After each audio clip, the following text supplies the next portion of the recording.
বিসমিল্লাহির রহমানির রহিম। মাতৃভূমি জন্মভূমিতে আসার এই অনুভূতি তো আর বলার শেষ হয় না। এইটা এর কোনো জবাবই নাই। একজন নাগরিক হিসাবে যে দেশের মাটিতে পা রাখাটা যে কত আনন্দ বা কত আপনার আবেগের, সেটা বলার অপেক্ষা রাখে না। আর আমার নেত্রী দেশনেত্রী বেগম খালেদা জিয়া গুরুতর অসুস্থ আছেন।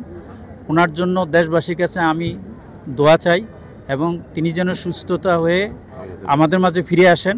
আমরা যেন সবাই যার যার অবস্থান থেকে ধর্ম বর্ণ নির্বিশেষে সবাই যেন তার জন্য দোয়া করেন, কারণ দেশনেত্রী বেগম খালেদা জিয়াকে প্রয়োজন। বাংলাদেশের একমাত্র অভিভাবক তিনি।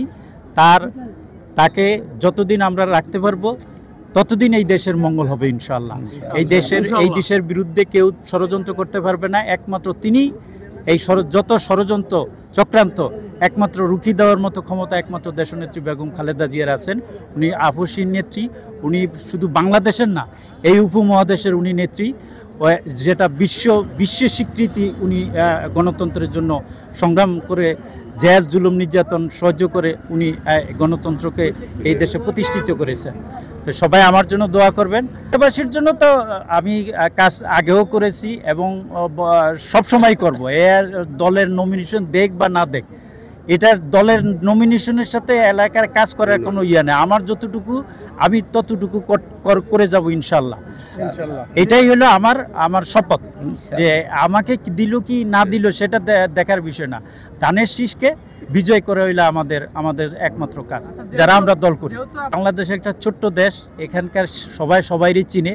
আমরা এটা একটা বেশি সমস্যা হবে না। আরেকটা বিষয় আমি বলবো, আমার নেতা মরহুম সাদেক হোসেন খোকা সাহেব ঢাকা শহরের মেয়র ছিলেন, অবিভক্ত ঢাকার, এবং তিনি আমার অভিভাবক ছিলেন।